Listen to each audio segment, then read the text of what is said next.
श्रावण का महीना आता है तो गंगा मैया और पार्वती मैया ये दोनों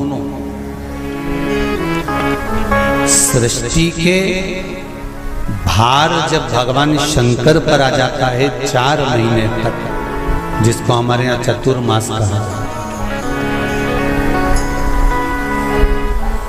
तो ये 4 महीना जब चतुर्मास का आता है तो सृष्टि का संपूर्ण भार मेरे देवाधिदेव महादेव पर आ जाता है। और देवाधिदेव महादेव पर जब सृष्टि का भार आता है तो केवल अकेले महादेव इस भार को नहीं उठाता, इस भार को उठाने के लिए गंगा और माता पार्वती भी उनके नजदीक में आकर खड़ी हो जाती है।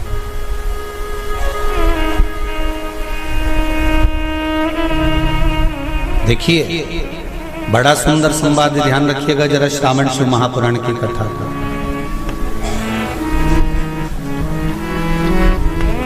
केवल एक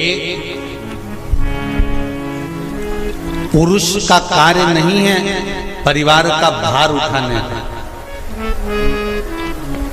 केवल एक पुरुष का भार कर्तव्य नहीं कि परिवार का भार केवल पुरुष उठाए। शिव महापुराण की कथा कहती है कि धर्म पत्नी जो होती है, जिसको धर्म की ध्वजा कहा जाता है, धर्म पत्नी जो होती है ये पति के साथ मिलकर आधा भार अपने माथे पर लेकर चलती है, उसको धर्म पत्नी कहते हैं, जो भार तत्व को ग्रहण कर कर चलती है। केवल पति नहीं, केवल पति नहीं, धर्म पत्नी भी भार ग्रहण करती है। संपूर्ण भार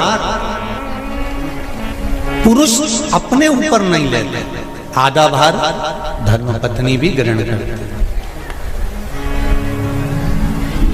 वो भार कैसे कम होता है, जरा ध्यान देना कथा पर।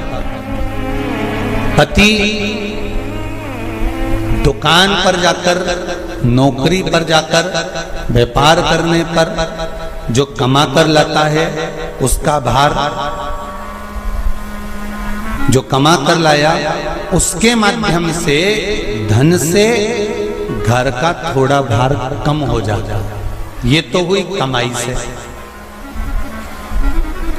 अब शिव महापुराण की कथा कहती है कि पत्नी आधे भार को कैसे कम कर देते हैं, तो कहा धर्म पत्नी आधे भार को ऐसे कम कर देती है कि वो घर में रहकर बच्चों का देख रेख कर कर, आए हुए अतिथि गण का सम्मान कर कर, भजन कर कर, कीर्तन कर कर, पुण्य कर कर, सत्कर्म कर कर, मंत्र जाप कर कर, नाम जाप कर कर, जो भगवत स्मरण में डूब कर जितना पुण्य अर्जित करती है धर्म पत्नी, उसमें से आधे से आधा पुण्य अपने पति के खाते में देती चली जाती है, उस भार को उठाने के लिए।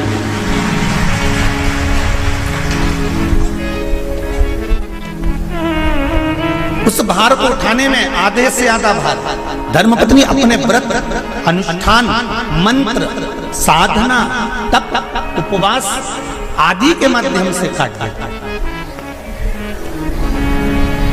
एक बात और याद रखिए, श्रावण के महीने में सारे व्रत आते हैं बहुत सुंदर सुंदर। छोटी तीज का व्रत भी आ जाता है, बड़ी तीज का व्रत भी आ जाता है। दुबे जी, छोटी तीज भी आएगी, बड़ी तीज भी आएगी, और अच्छे से अच्छे व्रतों का क्रम रामकिशोर जी बीच बीच में श्रावण, भादो, कुंवार, कार्तिक में आते रहे। ये 4 महीना जो व्रत आते हैं, इन व्रतों की मूलता क्यों कही गई है? ये सारे व्रत चतुर्मास के अंतर्गत ही आते हैं, इन व्रत को बाद में भी आ जाना चाहिए, पर नहीं। मूल जो व्रत हैं, पूजन है, अनुष्ठान है, देवी देवताओं के जो पूजन के भाव बताए, वही चतुर्मास में बताए। इसका कारण क्या है? क्यों चतुर्मास के व्रत की महत्वता होती है? तो कहा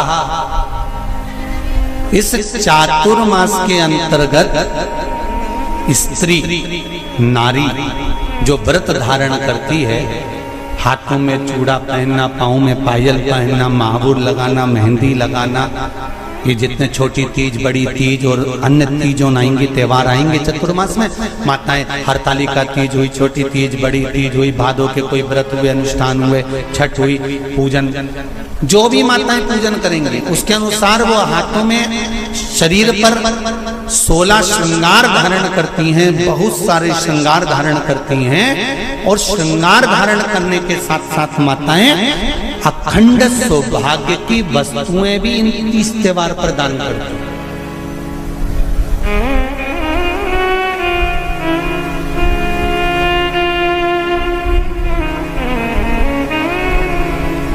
जो अखंड सौभाग्य की सूचक, जो अखंड सौभाग्य की वस्तुएं वो देने का प्रयास करते दान। क्यों जीजियो, एक बात बताओ, जितने भी माताएं कथा सुन रही हैं और जितने फेसबुक यूट्यूब पर सुन रहे हैं और जितने आस्था चैनल पर सुन रहे हैं, श्रावण के महीने की श्रावण शिव महापुराण की कथा सुन रहे हैं, एक बात दिल से बताना, जितनी सौभाग्यवती माताएं होती हैं ये संक्रांति पर भी 13 चीजें दान करती हैं, 14 चीजें दान करती हैं। बीच में कोई 16 सोमवार का उद्यापन करेंगी तो भी सुहाग की सामग्री देंगी, उद्यापन करेंगी तो भी सुहाग की सामग्री देंगी, कोई कार्य करेंगी तो भी सौभाग्य की सामग्री देंगी। सौभाग्य की सामग्री का दान क्यों किया जाता है? सौभाग्य सूचक वस्तुओं का दान क्यों किया जाता है? सौभाग्य की वस्तुएं क्यों प्रदान करी जाती है, क्यों दी जाती है? उसका कारण क्या है?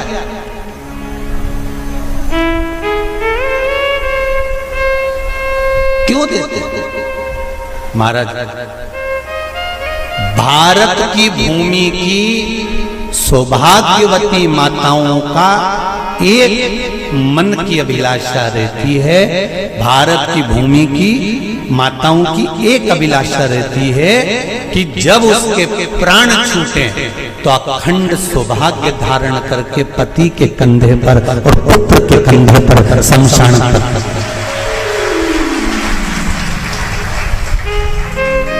ये भारत की भूमि की माताओं की सोच, उनके मन का संकल्प, उनके मन का भाव। और विदेश की माताओं का क्या संकल्प होता है? महाराज, भारत का एक संत विदेश गया और भारत के संत जब विदेश गए तो वहां पर एक मां, एक स्त्री पति की कब्र के पास में बैठकर पंखा कर रही थी। भारत के संत को बड़ा दुख हुआ, देखो हमारे यहाँ की माताएं तो पति के साथ सती हो जाती हैं, हमारे भारत की भूमि की माताएं तो पति के साथ सती हो जाती हैं, पर ये तो विदेश की माताएं तो भारत की माता से भी बढ़कर है कि पति मर गया, कब्र के अंदर है तो भी पंखा कर रही हैं। ये तो इनसे भी बड़ी है, भारत की माता से भी बड़ी ये विदेश की माता। तो भारत के संत से रहा नहीं गया और भारत के संत ने जाकर पूछ लिया विदेश की माता से, माँ जी एक बात बताओ, हमारे यहाँ पति के साथ पत्नी सती हो जाती है, वो प्रथम गिनती में आती है, पर तुम तो उससे भी बड़ी हो कि पति मर गया उसके बाद भी उसकी कब्र को पंखा कर रही हो। इतने में विदेश की माता ने कहा, मैं पति को पंखा नहीं कर रही, हमारे यहाँ नियम है जब तक पति की कब्र नहीं सूख जाए हम दूसरी शादी नहीं कर सकते, इसलिए पंखे से सुखा रहा।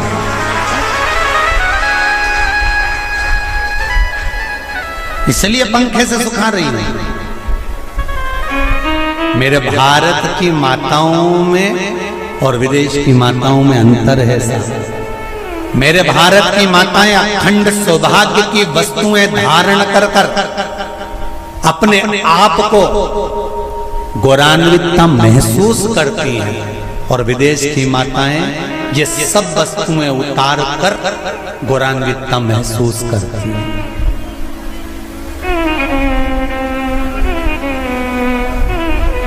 क्यों देते हैं चूड़ी का दान, क्यों देते हैं बिंदी का दान, क्यों देते हैं अखंड सौभाग्य का दान?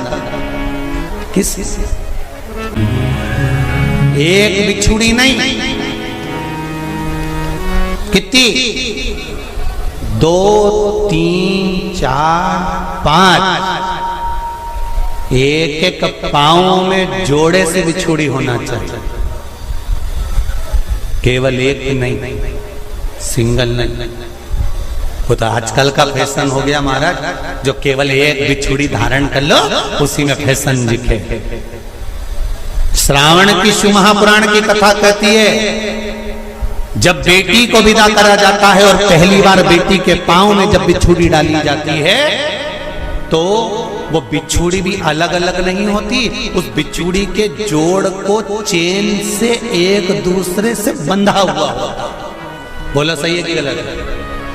जितने आस्था चैनल पर कथा सुन रहे हैं, जितने फेसबुक पर सुन रहे हैं, यूट्यूब पर सुन रहे हैं, सुन लेना कि मेरे भारत की माताओं का जब पाणी ग्रहण संस्कार किसी बेटी का होता है, उसके पांव में जब पहली बार बिछुड़ा पिनाया जाता है, बिछुड़ी पिनाई जाती है, तो वो बिछुड़ी भी एक दूसरे से बंधी हुई होती है, चेन से बंधी हुई होती है। उसको अलग अलग वाली बिछुड़ी शादी के मंडप में नहीं पिनाई जाती। क्यों? जैसे ये बिछुड़ी एक दूसरे से पांव में बंधी हुई है, तुम्हारी जिंदगी अंतिम श्वास तक ऐसी ही बंधी रहे, यही वर्णन है। वो तो अब माताओं ने थोड़ा सा फैशन चेंज कर दिया, अब पांव में ज्यादा बिछुड़ी नहीं पहनती, गड़ती है, चुभती है, एक बिछुड़ी धारण है। महाराज पर नहीं, बिछुड़ी भी दो हो, जोड़े से। हमारी माताएं, भारत की भूमि की जो माताएं हैं, ये चूड़ी भी हाथ में पहनती है तो जोड़े से पहनती है। बोलो जैसा सही है कि गलत है?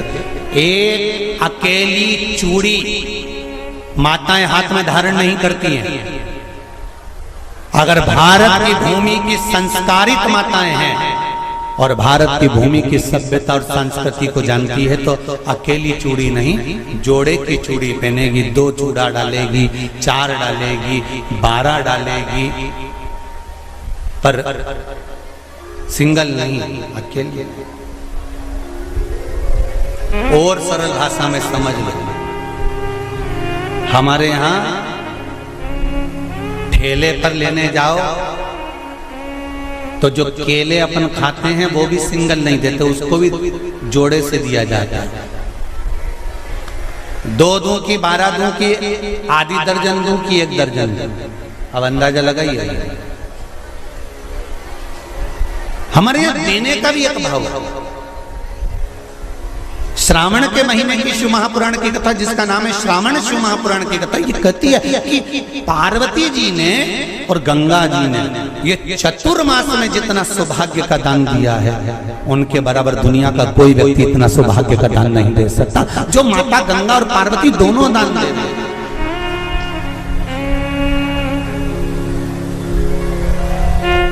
प्रतिदिन दे रहे।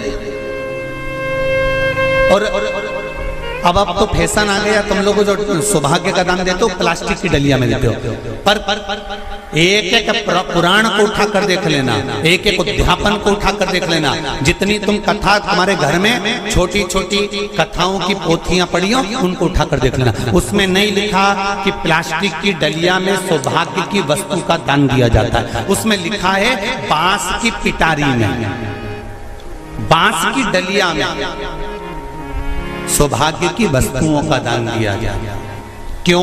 क्योंकि बांस वंश की वृद्धि करता है, बांस सौभाग्य की वृद्धि करता है, और बांस अखंड सौभाग्य। जैसे बांस का पौधा बढ़ते चले जाता है, बढ़ते चले जाता है, उसी तरह बांस की डलिया में जब दान दिया जाता है, बांस की टोकनी में जब दान दिया जाता है, तो ये भाव रखा जाता है कि तुम्हारा सौभाग्य ऐसे ही बढ़ता रहे। पर अब थोड़ा सा फैशन चेंज हो गया तो प्लास्टिक की डलिया, पर प्लास्टिक की नहीं। महाराज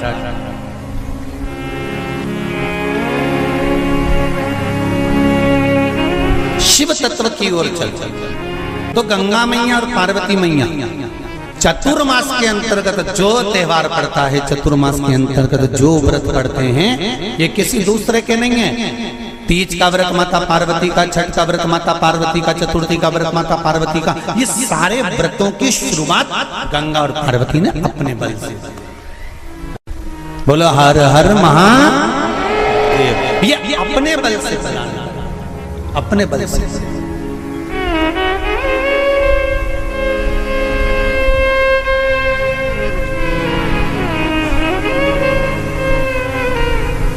एक बार बाबा देवाधिदेव महादेव भगवान शंकर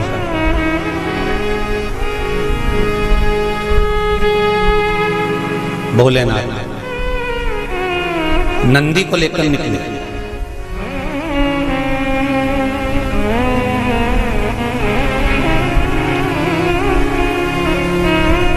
और नंदी को लेकर जब भोलेनाथ जी चले,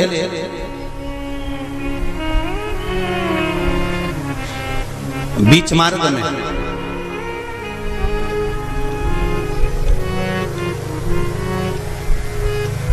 जिस चंचुला देवी का पति बिंदुक के प्राण छूटे थे, और जो चंचुला देवी माता पार्वती की सेवा में लगी हुई थी, वो चंचुला देवी का दर्शन भगवान शंकर को और शंकर भगवान का दर्शन चंचुला देवी को। अब देखिएगा जरा कथा पर विशेष ध्यान रखना। श्रावण महीने की शिव महापुराण की कथा कह रही है कि नारी का अखंड सौभाग्य कैसे रह सकता है।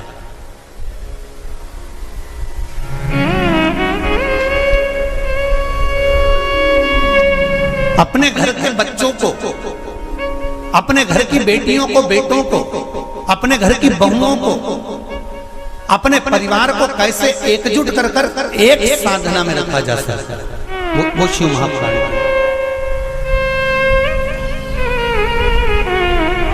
महाराज बीच में चंचुला देवी दिखी, नंदी पर बैठे बाबा भोलेनाथ चल चल चल, और आराम से देवाधिदेव महादेव जा रहे थे। नंदी अलमस्त होकर चल रहे थे, हाथ में बाबा के त्रिशूल त्रिपुंड, मस्तक पर भस्म रमाए हुए, जटा जूट बांधे हुए, मस्तक पर सुंदर चंद्रमा है, और गंगा की धार बहते बहते देवाधिदेव महादेव चंचुला के सामने आ गए। चंचुला वो जिसका पति बिंदु प्रेत योनि में पड़ा हुआ था, और बेदब्य था उस चंचुला ने धारण कर कर रखी थी, उसका पति जीवित नहीं था।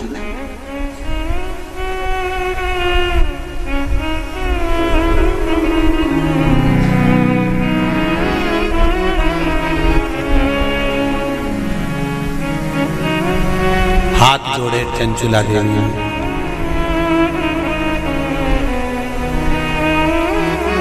और निवेदन करा, महाराज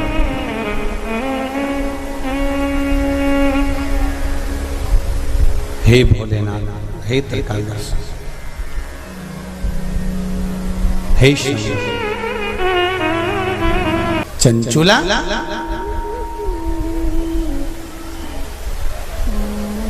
आपने मेरा मार्ग क्यों रोक दिया? भगवान देवाधिदेव महादेव ने पूछा।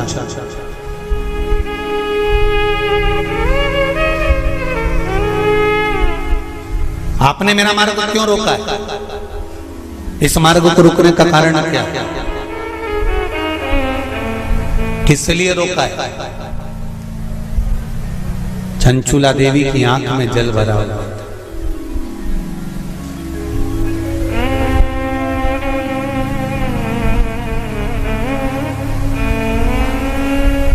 मैं बेधब्य हो गई हूं। चंचुला देवी कहती हैं, मेरे पति के धाम को मुझे वापस जाना है। जिस लोक में मेरा पति रहता है, मुझे उस लोक में जाना है। शंकर भगवान ने एक बात बड़ी सुंदर कही चंचुला देवी को, आपको मालूम है? चंचुला,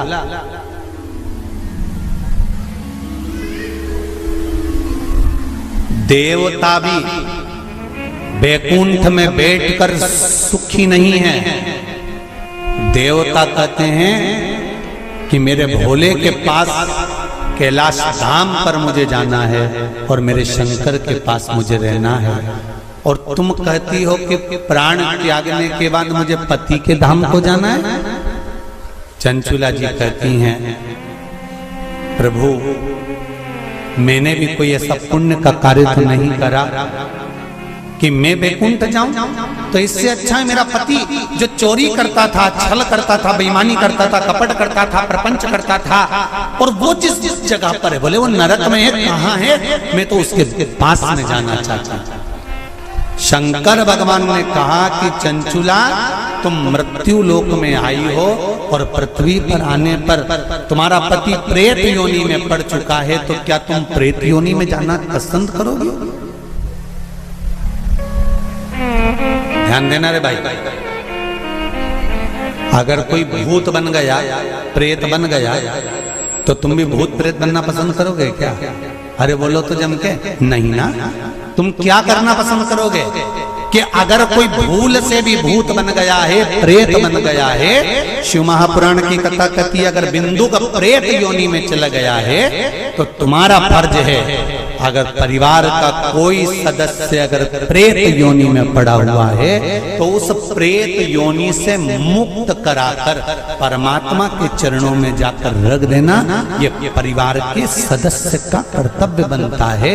इसलिए चंचुला देवी तुम्हारा पति प्रेत योनि में है, तुम प्रेत योनि में जाने का विचार मत करो। चंचुला देवी तुम तो एक काम करो कि वो पति प्रेत योनि से छूट जाए, उसके लिए क्या करा जाए वो विचार करा जाए। जैसे श्रीमद् भागवत कथा में आता है, आत्मदेव नाम का ब्राह्मण जिसके घर में संतान नहीं, पुत्र हुआ, धुंधकारी नाम रखा सखी के घर से लेकर। धुंधकारी के प्राण छूटे, प्रेत योनि में चले गया। गौकर्ण को मालूम पड़ा कि मेरा भाई प्रेत योनि में पहुंच गया है, तो गौकर्ण ने तर्पण आदि क्रिया करना प्रारंभ करी, भजन करना प्रारंभ करा, कीर्तन करना प्रारंभ करा, स्मरण करना प्रारंभ करा, मंत्र जाप करना प्रारंभ करा। और गौकर्ण ने उस मंत्र जाप के बल पर, उस भागवत कथा के बल पर, भगवान के बल पर, भगवत भजन के बल पर अपने भाई को प्रेत योनि से मुक्त करा दिया। एक बात आपको पहले भी कथा में कही है, आज फिर कह रहा है। शिव महापुराण की कथा सुनकर जो जहां से निकल कर जाता है, उस जगह पर जितनी जीवात्माएं कहीं एक्सीडेंट में, कहीं गर्भ में, कहीं कैसे ना कैसे शांत हो जाती हैं, वो जीवात्माओं पर हमारे शरीर की तरंग जब लगती है, जो कथा सुनकर जाता है, उसके शरीर की मात्र जो हवा लगती है, छूकर जाने वाली हवा, उसके द्वारा भी कोई प्रेत योनि में पड़ा हुआ होता है तो उसकी भी मुक्ति हो जाती है। ऐसी शिव महापुराण, उसका भी मोक्ष हो जाता है।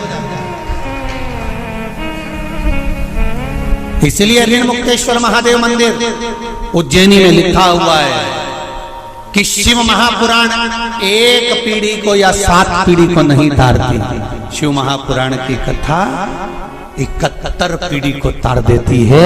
वो शंकर की पावन कथा है, ये साधारण नहीं। शिव महापुराण की कथा सुनकर जाते जाते जाते जाते जिस मार्ग में जितने जीव हैं उनका कल्याण। भगवान से इतनी प्रार्थना जरूर करना कि तेरे भजन करते करते, तेरा स्मरण करते करते, तेरा मंत्र जाप करते करते, तेरा कीर्तन करते करते, तेरी कथा श्रवण करते करते, दान पुण्य सत्कर्म करते करते, तीर्थ आदि करते करते, गंगा का स्नान, यमुना का स्नान, सरयू का स्नान करते करते, सारी पुरियों का स्नान करते, पूजन करते करते मेरे प्राण तेरे में समा जाए। इससे बढ़कर कोई सुख जीवन का नहीं हो सकता, इससे बढ़कर कोई आनंद नहीं हो सकता।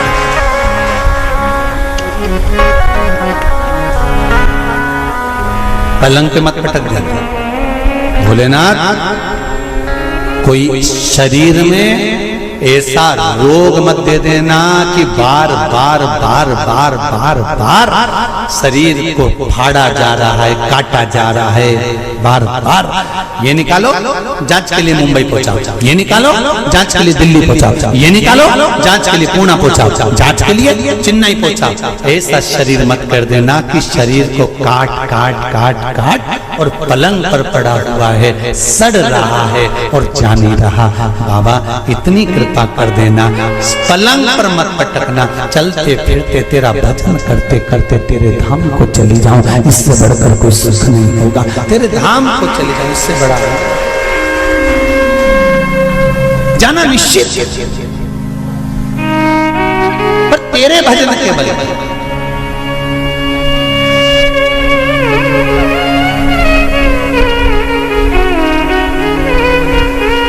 महाराज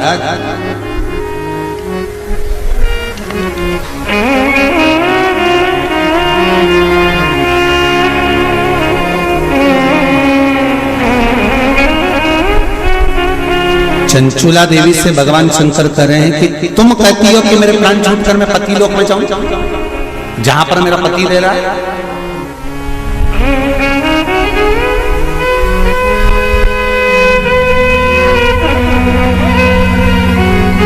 फिर ध्यान दो, इसको और सरल तरीके से समझ लो।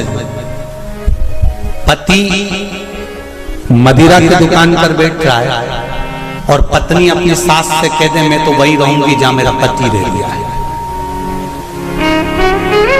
जम के तो बोलो जरा, जहां मेरा पति रह रहा मैं तो रहूंगा। पति मदिरा की दुकान पर बैठा है, मदिरा का नशा कर रहा है, तो क्या पत्नी वहां जाकर नशा करेगी?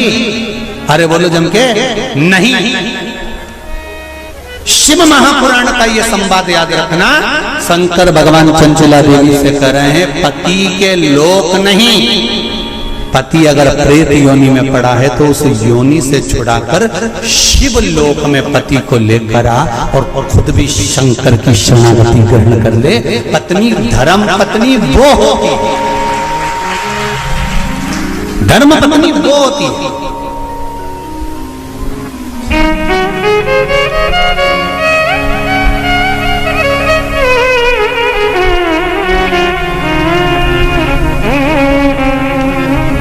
नहीं,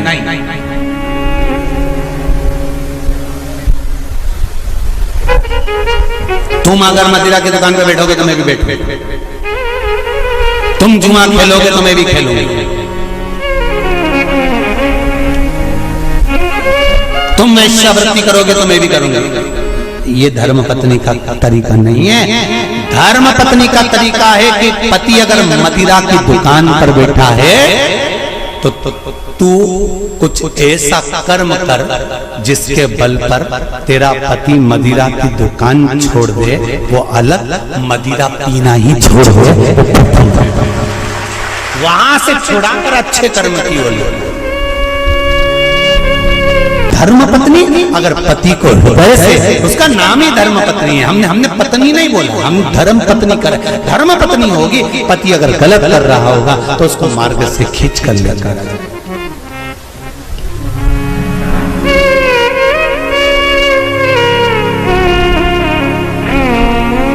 अब देखिए कितना सुंदर संवाद। चौसर खेल रहे थे पांडव चौसर खेल रहे थे। द्रौपदी से पूछा गया, क्यों द्रौपदी, तुम्हारे पति जुआ खेल रहे थे और तुमने उसको मार्ग नहीं दिखाया, सतमार्ग नहीं बताया। तुम धर्म पत्नी हो द्रौपदी, सतियों की गिनती में आता है तुम्हारा नाम, और तुम तुम्हारे पतियों को गलत मार्ग से निकाल कर नहीं लाई। द्रौपदी कहने लगी, मुझे तो मालूम ही नहीं था। पहली बात तो ये कि मैं अंदर केस सुलझा रही थी, जब मेरे केस पकड़ कर खींच कर लाया गया और भरी सभा में लाकर खड़ा करा गया, तब मुझे मालूम पड़ा कि मेरे पति चौसर खेल रहे हैं, जुआ खेल रहे हैं। और मैंने हाथ जोड़कर निवेदन करा, तुम ये क्या कर रहे हो, तुम ये क्या कर रहे हो? आज भी नियम है महाराज, कोई मदिरा पान में डूबा है कोई वेश्यावृत्ति में डूबा है, कोई मांसाहार में डूबा है, कोई गलत काम में जुए आदि में डूबा हुआ है, तुम छुड़ा छुड़ा कर रह गए कि मत जा, मत कर, तुम छुड़ा छुड़ा कर रह गए। तो शिव महापुराण का एक बड़ा सुंदर भाव वर्णन करा गया हमारा, बड़ा सुंदर भाव। महाराज शमी के 5 पत्ते, बेलपत्री के 5 पत्ते, बेर के 5 पत्ते, क्या क्या चीज है जरा जम के बोलो। शमी के 5 पत्ते, बेर के 5 पत्ते और बेलपत्री के 5 पत्ते। महाराज श्रावण महीने की दोनों अष्टमियों में से कोई भी अष्टमी, ये भी जरूरी नहीं है कि सोमवार की ही अष्टमी थी, श्रावण महीने की दोनों अष्टमियों में से कोई भी अष्टमी को बेर के पत्ते पर लाल चंदन, बेलपत्री के पत्ते पर पीला चंदन, शमी के पत्र पर केवल कोई चंदन लगाने की जरूरत नहीं, सादा केवल एकदम कुछ भी उसमें लगाकर नहीं, सिंपल। पहले लाल चंदन वाले पत्ते, फिर बेलपत्री के पत्ते, फिर शमी के पत्ते शिवलिंग के ऊपर समर्पित कर कर उसको उठाकर वापस लाकर बेलपत्री के पेड़ के नीचे ही 1 लोटा जल समर्पित कर कर पहले पत्ते चढ़ा देंगे, फिर लोटा भर जल समर्पित कर देंगे। उसी चढ़े हुए पत्तों में से 5 बेलपत्र को लेकर अपने घर आ जावे और अवधूतेश्वर महादेव, कौन से महादेव? अवधूतेश्वर महादेव। ये अवधूतेश्वर महादेव कौन से हैं? आपको कथा में कई बार वर्णन करा गया है। शंकर भगवान को क्रोध आया, ब्रह्मा जी ने क्रोध को लिया, समुद्र में डाला।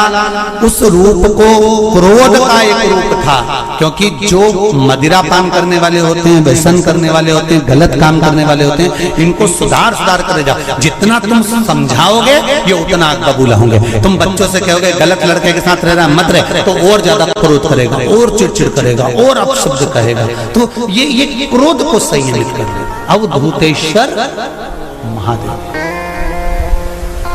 अवधूतेश्वर महादेव का स्मरण कर 5 पत्तों को लेकर आइए।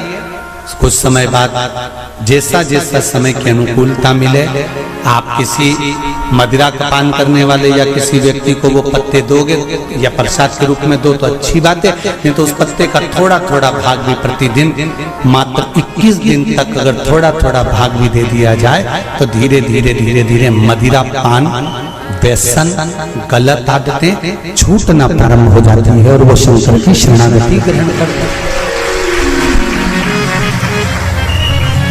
महाराज शिव अर्चना, ये तो अभी अभी लोगों की थोड़ी सी सोच गलत हो गई। ये दुनिया के लोगों को ये तो मालूम नहीं है भगवान शंकर के लिए। हाँ, शंकर भगवान के पास में भांग रहती है, शंकर भगवान के पास में भांग रखी हुई होती है। शंकर भगवान का भांग का श्रृंगार होता है, क्योंकि उसको बूटी के रूप में, औषधि के रूप में लिया जाए। पर कोई कहे कि शंकर भगवान भांग का नशा करते हैं, तो ये संसार के लोगों को समझा देना कि शिव भांग का नशा,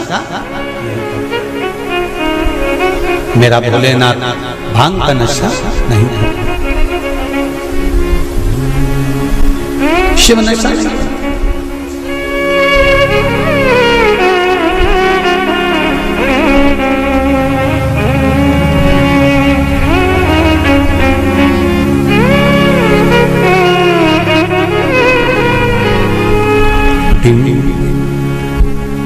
महाराज शिव भांग का नशा, शंकर औघड़ी, मेरा भोलेनाथ औघड़ दानी, और मेरा शिव जब औघड़ी, मेरा शंकर जब भोलेनाथ औघड़ी, जितनी वस्तुओं को धारण करता है ये सब औषधि के रूप में प्रयोग में है, सब औषधि। भगवान शंकर का अनुमोदन करा, स्मरण करा। कथा कहती है यदि गलत मार्ग पर पति गया है तो उसको सत मार्ग पर लेकर आए।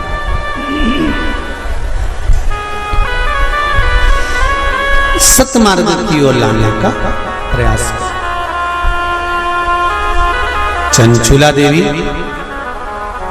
आपका पति प्रेत योनि में पड़ा हुआ है और आप कहती हो कि प्रेत योनि में मुझे जाना है, पति के लोक में मुझे जाना है, ये श्रेष्ठ नहीं।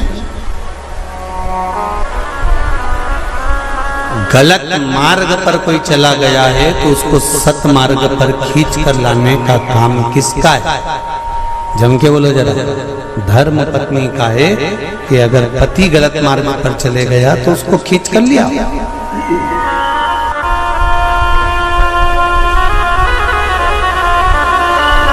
यदि पति गलत काम कर रहा है और पत्नी सोचे कि अब तो मैं भी गलत काम करूंगी तो इसमें श्रेष्ठता नहीं, उसमें श्रेष्ठता नहीं होना चाहिए।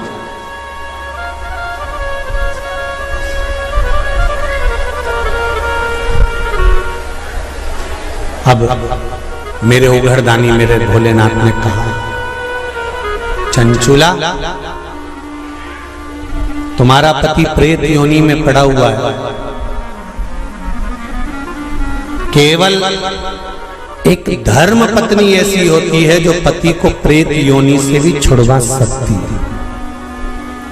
श्रावण शिव महापुराण की कथा बड़े ध्यान से सुनना मेरी जीजियों, स्मरण करिएगा जरा कि धर्म पत्नी में वो बल होता है कि पति को प्रेत योनि से भी छुड़ाकर बाहर कर सकती है। धर्म पत्नी, धर्म पत्नी।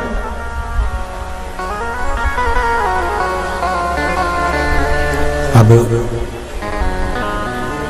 चंचुला देवी ने पूछा, मैं क्या करूं? चंचुला देवी पूछ रही है कि मुझे करना क्या है?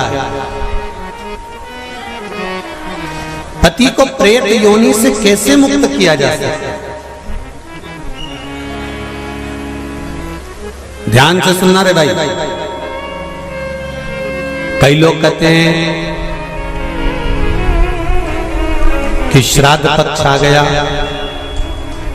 ये कर लेना चाहिए तो प्रेत योनि से मुक्ति हो जाएगी।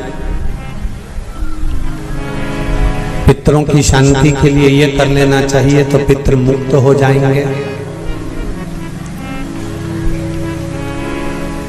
पहले तो एक बात अच्छे से समझ लो, पितृ मुक्त नहीं होते, उनकी शांति होती है। क्या होती है?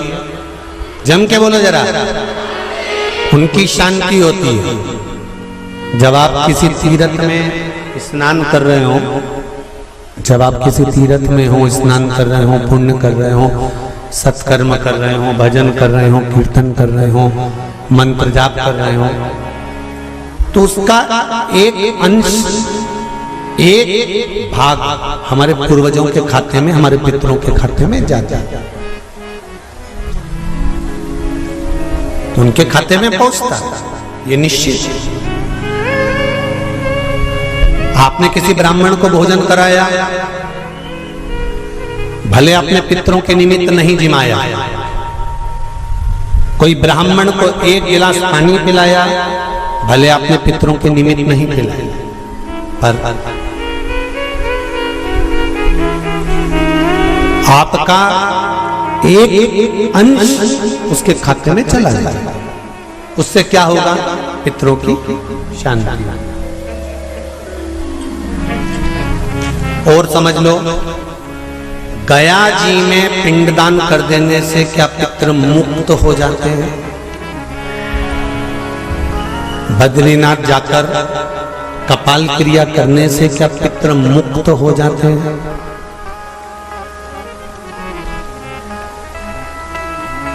भाई,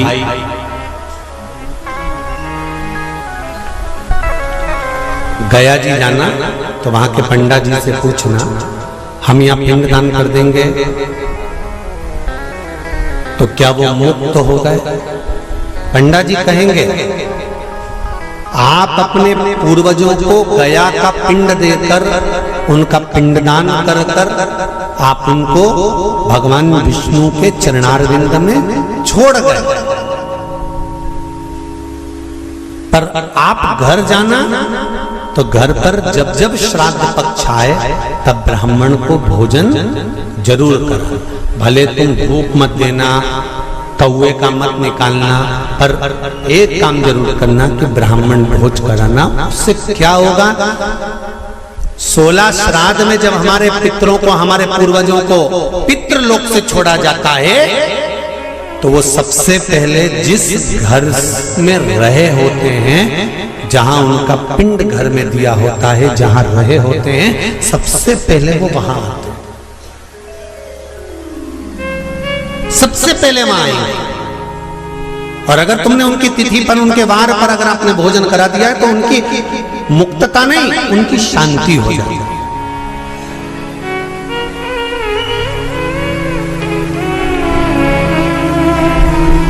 पितरों की मुक्ति कैसे है? उनकी मुक्तता कैसे? प्रेत योनि की मुक्तता कैसे? तो कहा जैसे भगवान का नाम लेने वाला व्यक्ति दूसरा जन्म नहीं पाता, उसी तरह भगवान का जो भजन करते हैं, कीर्तन करते हैं, मंत्र जाप करते हैं, या शिव महापुराण की कथा, राम कथा, भागवत कथा, विष्णु पुराण आदि आदि जितनी भी पुराण हम श्रवण करते हैं, हमारे श्रवण करने का एक भाग हमारे पितरों के खाते में जाता है, तो उस कथा के फल से उनकी मुक्ति हो जाती है। उनकी कथा के फल से मुक्तता। प्रेत योनि से मुक्त हो गया धुंधकारी, बिंदुक प्रेत योनि से मुक्त हो गया। काय से हुआ? शंकर का स्मरण, शिव महापुराण की कथा का रस तत्व ग्रहण करना, राम कथा, भागवत कथा का मात्र स्मरण करना, उससे मुक्त था।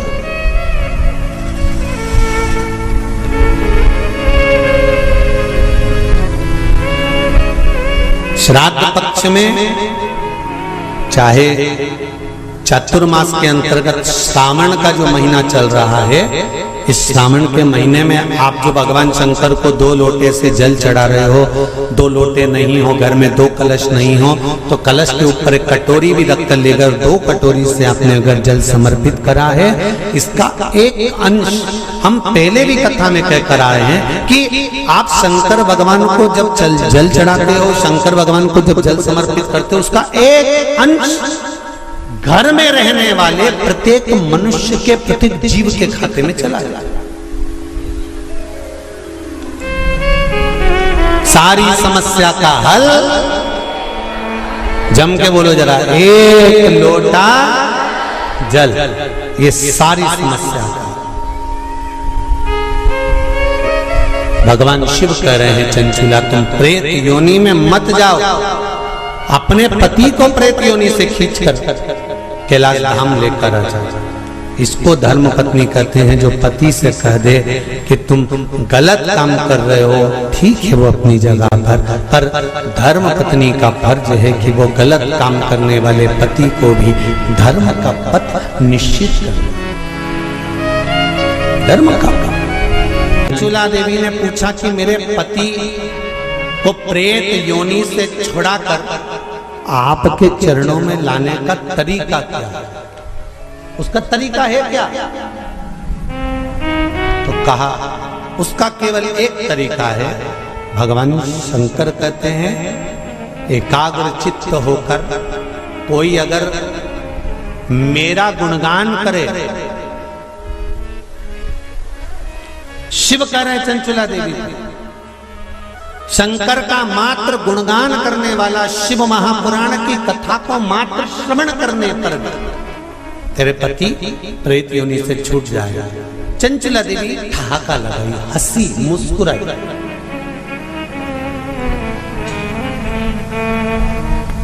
हंसी चंचुला देवी।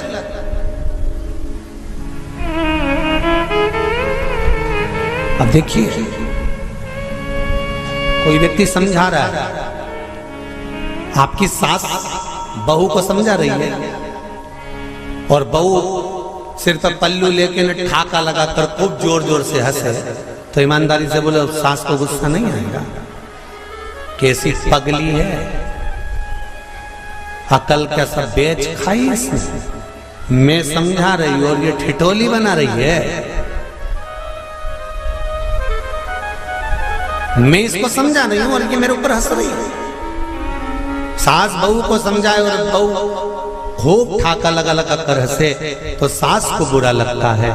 शंकर भगवान के सामने चंचुला देवी हंसी, पर मेरे शिव जी को बुरा नहीं लगा। क्यों? शंकर भगवान कहते हैं कि ये मनुष्य का शरीर जो मिला है ना,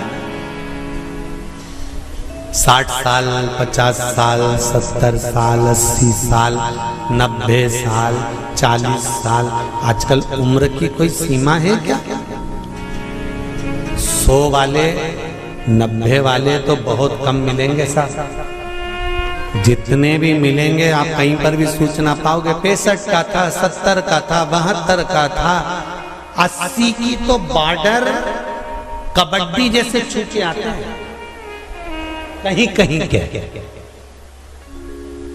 80, 85 और 90 की बॉर्डर तो कबड्डी जैसे छूके आते हैं। कहीं कहीं के होते हैं जो तू करते करते वहां तक पहुंचते हैं और 80-90 की उम्र को छू के फिर आते हैं। नहीं तो आज का जमाना तो 70 हो जाए, 80, 70, 75, 70, 75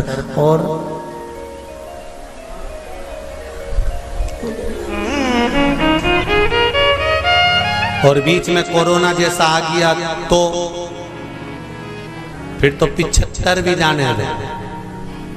35, 40, 42, 45 और अभी भी देखो, आप देखिएगा जो कोरोना महामारी में जो बुढ़े बुढ़े लोग हैं ना, कई बुजुर्ग लोग आज भी सेफ हैं और उन्हीं के पड़ोस में रहने वाला कोई 35 साल का, कोई 40 साल का, कोई 45 साल का, कोई 50 साल का, उन्हीं के पड़ोस में रहने वाला। और कई कई बूढ़ी बूढ़ी माताएं तो आज भी कह देती हैं, भगवान हमको उठा देता, इनको बेचारे को बचा देता। भगवान भी मन में सोच रहे, डोकरी को कौन ले जाए? अरे भाई, हंसते हंसते मृत्यु भी उसकी आती है जो शंकर का उपासक होता है, भगवान का भजन करने वाला। हंसते हंसते मृत्यु भी उसी की आती है जो शिव का उपासक है। नहीं तो इंजेक्शन, बॉटल और शरीर सड़ रहा है, पड़ा है। बउओं ने 4 बार गोबर लीप के गीता जी सुना के नीचे सुला दिया, 3 बार गंगा जल भी पिला दिया, पर डोकरी फिर बोली चाय लिया, फिर तो पीते से उसका कर तो फिर उठते रहे।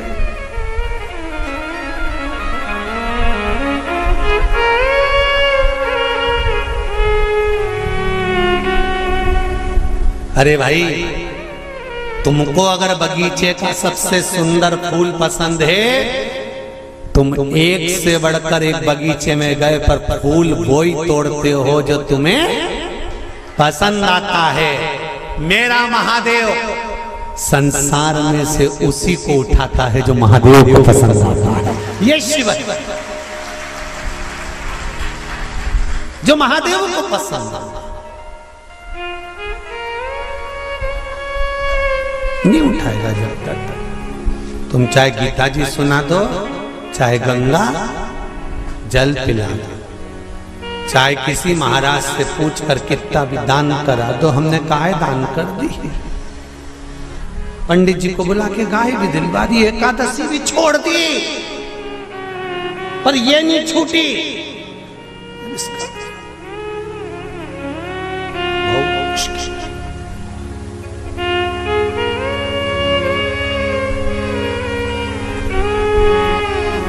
चंचुला ने ठहाका लगा दिया, नंदी पर मेरे भोलेनाथ है, मेरे शंकर नंदी पर विराजमान। और जो चंचुला देवी हंसी ना, शंकर जी प्रसन्न हो गए। सास समझाए बहू को और बहू हंसते जम के, तो सास को बुरा लग जाता है। मेरे महादेव को मुस्कुराने वाले पसंद हैं, वो कभी बुरा नहीं मानता कि कौन हंसा, उसको मुस्कुर।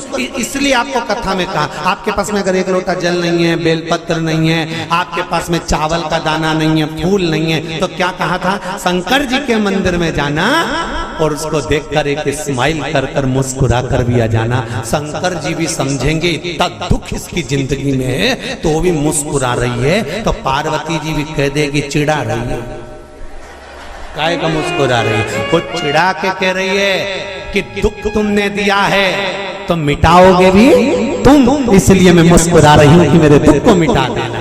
जैसी प्रसन्न होकर मैं आई हूं तुम्हारे मंदिर में, ऐसी प्रसन्न कर कर भेजना, ऐसी प्रसन्न।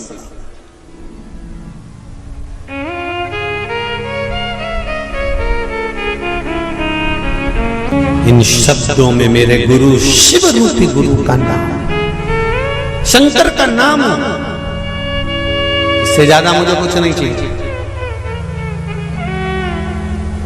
इससे ज्यादा मुझे कुछ नहीं। चंचुला देवी हंस ली, मुस्कुराई, ठाका लगाया, शंकर जी को पसंद आया। अब और अच्छी बात सुन लो, बहुत अच्छी बात है, श्रावण शिव महापुराण में मिली है। वो तो ये दोनों जजमान थोड़े दमदार अच्छे मिले हैं ना, तो कथा का भी एक आनंद श्रावण के महीने में मिल रहा है। जरा देखिए, जरा सुनिएगा। सारे राक्षसों की कथा निकाल लो तुम आज घर पे जाकर, रावण को निकालना। जब जब राम के सामने आता था तो ठाका लगाता था कि नहीं लगाता था, बोलो जम के सही है कि गलत है। कंस कृष्ण भगवान के सामने आता था तो ठाका लगाता था कि नहीं लगाता था, जाने दो। पूतना, तृणावर्त, अघासुर, बकासुर, इनको भी, और जितने जितने जितने जितने तुम राक्षस निकाल सकते हो, तारकासुर, भस्मासुर, रावण, ये जितने जितने असुर हुए इन सब को देख लो, भस्मासुर, ये सब, और भी तुम जितने सीरियल निकाल सकते हो, नाटक, उनमें देखना। देवी मैया रक्त बीज को मारने जा रही है, रक्त बीज हंस। महिषासुर को मारने जा रही है, महिषासुर हंस।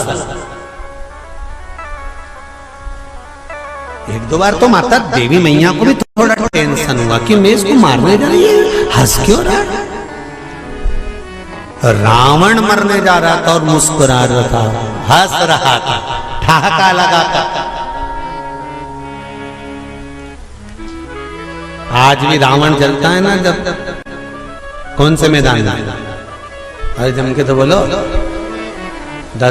रावण मर के चले गया पर प्रॉपर्टी आज भी रह गई उसकी।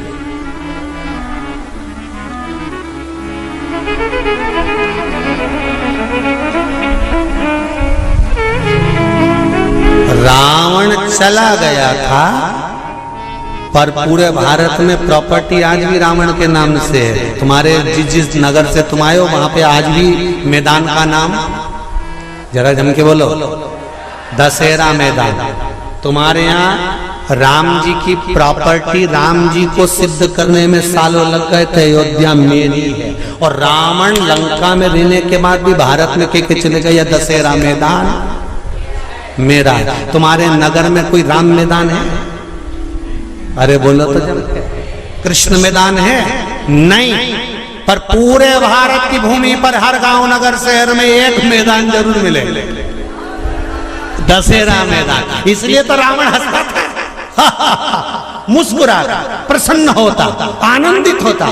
तो किसी ने रावण से पूछा, क्यों रे तू तो निपट गया, फिर प्रॉपर्टी भारत में क्या कर रही थी? रावण जहां जले उसका नाम दशहरा मैदान। राम जी का आज तक कोई मैदान नहीं कि राम मैदान, दशहरा। रावण से पूछा गया कि ये तेरा मैदान आज तक क्यों है? रावण बोला, ये मेरे मुस्कुराने का कमाल है, कि मैं जो मुस्कुराता था ना उसमें मेरा भोलेनाथ कायल हो जाता था। बस इसीलिए कहते मुस्कुराने में सब कुछ छुपा हुआ, सब कुछ।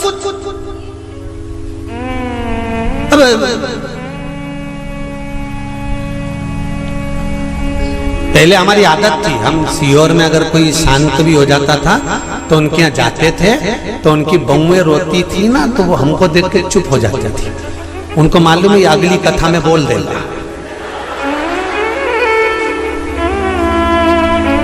तो बहुएं चुप हो जाती थी हमको देख के। उनकी डिजाइन भी तो कई बहुएं ऐसी अल्ला अल्ला के रोती थी, सांस मर जाए तो खूब अल्ला अल्ला के रोए, ऐसी रोए ऐसी रोए। तो मन में बाद में तो आता ही था कि बताओ, हमको काकी मिली थी और पहले कह रही थी कि मैंने 3 दिन से इनसे कह रही कि मेरे को गर्म चाय दे दिया करो। जब बेटों की चाय बनती है तब मुझे चाय देने आती है, तब तक चाय भी नहीं देती। और आज अल्लाह अल्लाह के रो रही हम। तो बोलो याद आएगी कि नहीं आएगी?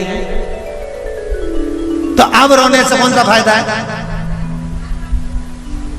इसीलिए निवेदन है 25 लाख की गाड़ी में बैठने वाले भी एक दिन 25 रुपए के लोटे में भर के गंगा जी चले जाता था।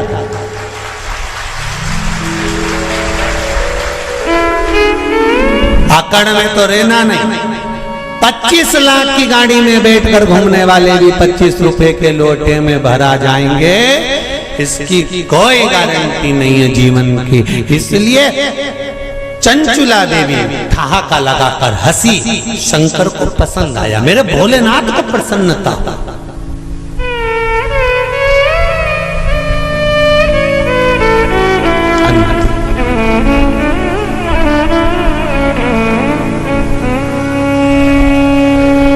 मृत्यु की घड़ी में मौत तुम्हारे सामने खड़ी है और तुम्हारे चेहरे पर स्माइल होगी ना, तो यमराज भी टेंशन में आ जाएगा कि ये हंस क्यों रही है।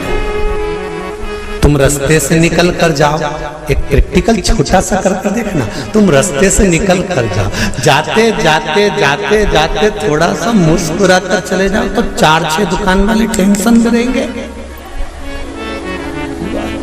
बोलो सही है कि गलत है? 4-6 दुकान वाले टेंशन में रहेंगे, हंसा क्यों, ये हंसा क्यों, ये हंसी क्यों, क्या काम है? मृत्यु की सैया पर प्राण छूट रहे हैं और तुम्हारे मुस्कुराहट है। और मुस्कुराहट किस चीज की है? कोई आए ना आए, अंत समय पर मेरा महादेव आए, अंत समय पर।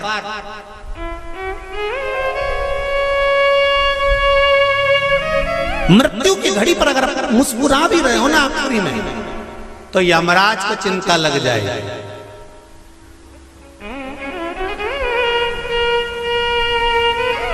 और सरल समझ लो, लिफाफा देने स्टेज पे चढ़े दूल्हा दुल्हन को, और उन दोनों को देख के एकदम जम के हंसते, दोनों टेंशन में आ जाए। दो पत्नी पति से कहे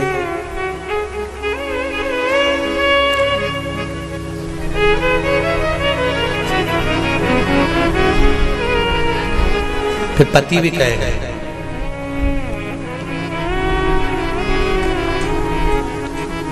फिर धीरे से कानाफूसी होगी, ये हंसा क्यों?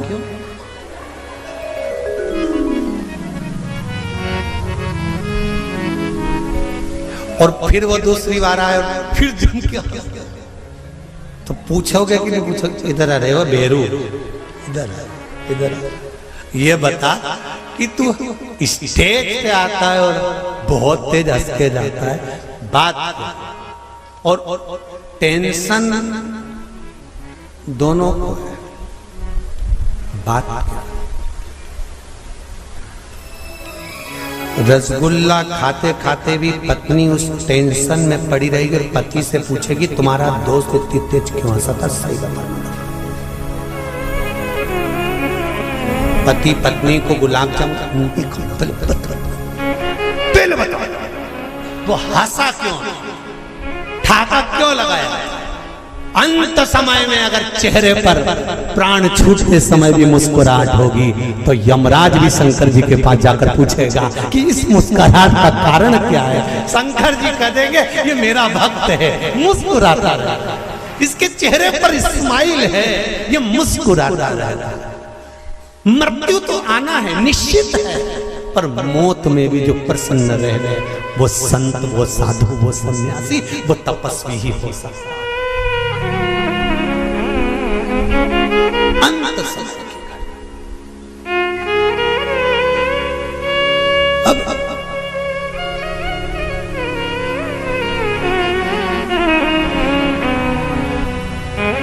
शिव जी को टेंशन नहीं हुआ, शंकर भगवान को बड़े प्रसन्न हुए। शिव जी ने कहा, सोचा मन में इतना अच्छी बात है, आज चंचुला मुस्कुराई है, ठाका लगाकर हंसी है। चंचुला से पूछा तो क्यों हंसी है, तेरे हंसने का कारण क्या है, मुस्कुराने का कारण क्या है।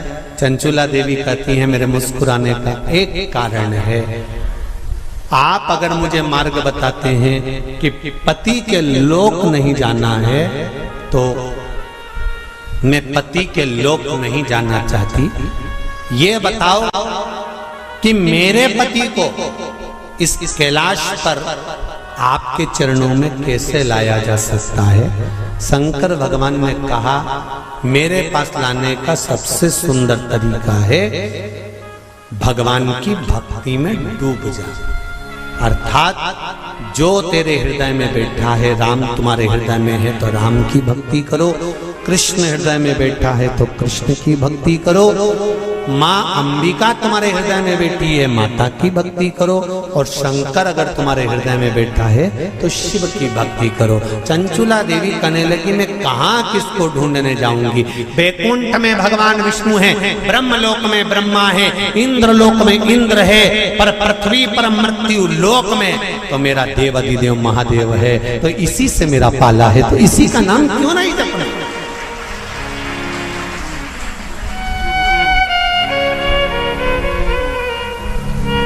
मैं शिव का नाम क्यों ना जप। महाराज बाकी के समय तो खूब मुक्ति से गुलाब जामुन, भजिया, पकोड़ा, आलू चना की सब्जी और रायता खूब चरे। कौन तुझे याद करे, अम्मा तो गई, बाबा तो गया, डोकरा तो गया, बुढ़ा तो गया, जीव तो गया, कौन याद करेगा। याद किया जाएगा जो तुमने भजन करा, जो तुमने स्मरण करा, जो तुमने दान करा, जो तुमने पुण्य करा, वो तुम्हारे साथ गया। दुनिया याद रखे चाहे ना रखे, मेरा देव अधिदेव महादेव जरूर याद रखेगा कि तूने कीर्तन किया है, तूने मंत्र जाप किया, तूने स्मरण याद। चंचुला कह रही है, भोले बाबा शंभुनाथ हे त्रिकालदर्शी है, कैलाशी है, अविनाशी आप हो। मेरे पति के धाम में अब मुझे नहीं जाना, मुझे पति लोक में नहीं जाना, क्योंकि मेरा पति तो प्रेत योनि में पड़ा हुआ है। उस योनि से मुझे मुक्त करा कर लाना।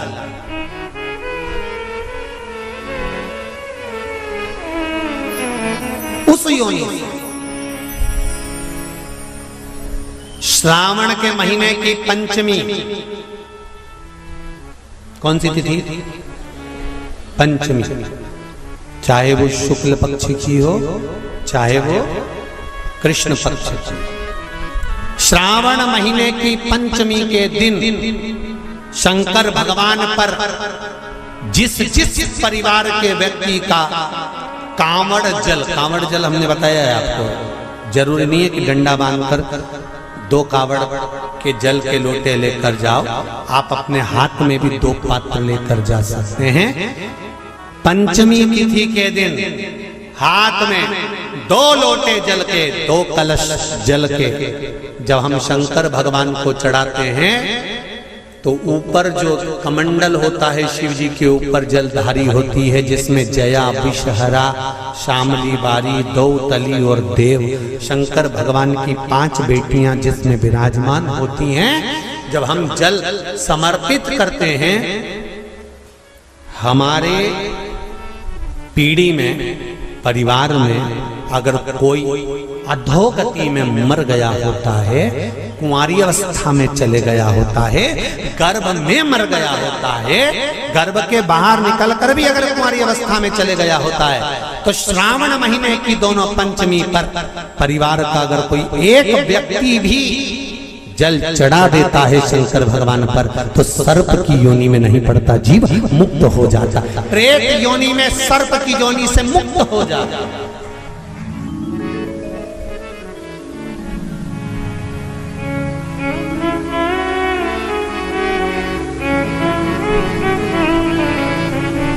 महाराज,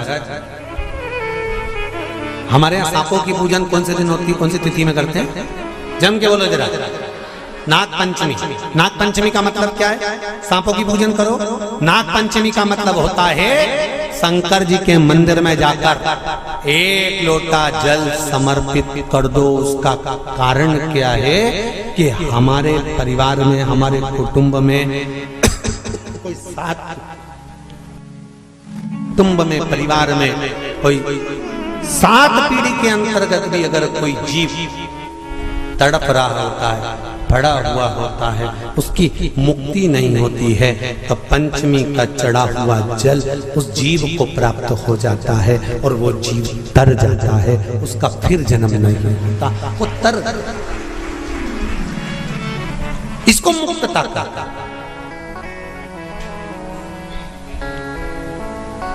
इसको मोक्ष का,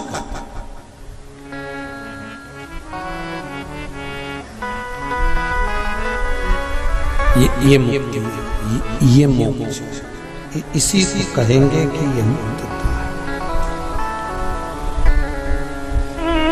महाराज,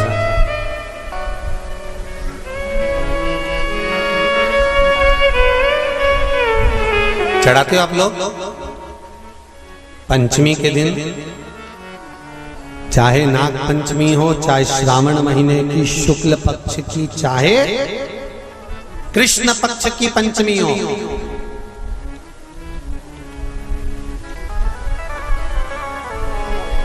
शिव जी पर जल चढ़ाया गया। और समझ लो अच्छे से, श्रावण महीने की पंचमी के दिन देवाधिदेव महादेव पर चढ़ाई गई शमी पत्र,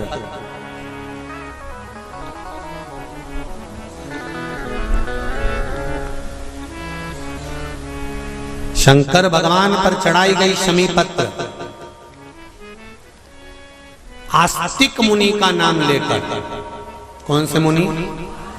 आस्तिक मुनि का नाम लेकर शमी पत्र को वापस उठाकर उसको अपने दरवाजे की चौखट पर कहीं पर भी या द्वार पर कहीं पर भी एक ओर रख देने पर घर के अंदर, बगीचे के अंदर सर्प प्रवेश नहीं करता।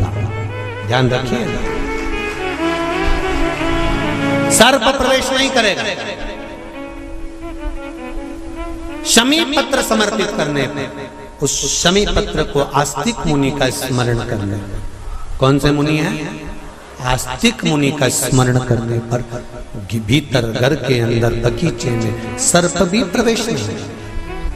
उस शमी पत्र में जया, विषहरा, शामली वारी, दौतली और देव, ये 5 कन्याओं का भाव प्रकट हो जाता है और वो कन्याएं हमारे घर के द्वार की रक्षा करती हैं।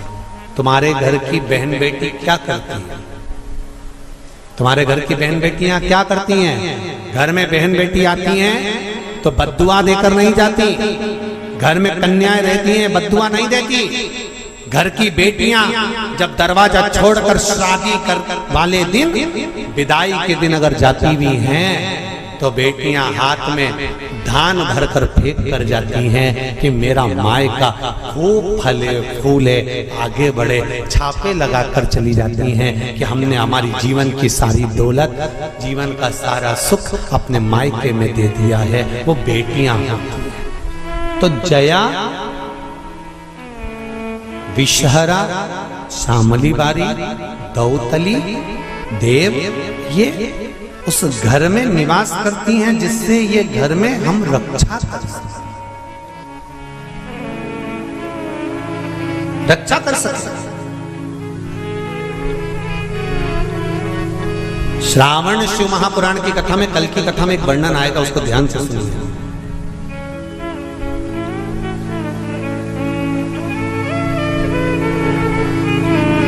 उदर, पेट सारी बीमारियों का केंद्र बिंदु है, सारी बीमारियों का केंद्र बिंदु हमारा उदर। कहीं इसमें तकलीफ होती है, एसिडिटी बन जाती है, कोई बड़ी बड़ी बीमारियां इसी के माध्यम से, पेट के माध्यम, तो उसके लिए कल की कथा में श्रावण के महीने का बड़ा सुंदर भाव प्रकट होगा कि हमारे उदर से जुड़े हुए प्रॉब्लम, केवल एक तिथि और एक ही दिन शंकर भगवान पर जल चढ़ाकर उस जल का 3 बार आचमन करने पर ही उदर की बीमारी मिट जाती है। वो श्रावण के महीने का बड़ा सुंदर कथा है, उसको अपन श्रवण करते हुए आगे बढ़ेंगे। वो श्रावण शिव कथा कर चंचुला जी ठाका लगाकर हंसी। शिव जी ने समझाया, चंचुला देवी को बताया। चंचुला देवी ने शंकर जी से उसका कारण पूछा, बिंदु के मोक्ष के लिए क्या करा जाए। शिव जी ने कथा रस तत्व का वर्णन करा। शंकर और पार्वती दोनों ईश्वर जी और गोरा जी बनकर आ रहे हैं। भगवान शंकर पार्वती कथा सुनने जा रहे हैं। जोरदार ताली बजाकर स्वागत करें ईश्वर जी और गोरा जी का। बोल काशी विश्वनाथ भगवान की जय। जोरदार ताली बजाएं ईश्वर जी और गोरा जी के लिए। यजमान परिवार दोनों पधारें और ईश्वर जी और गोरा जी का पूजन करें। हमारे यजमान परिवार दोनों पधारें।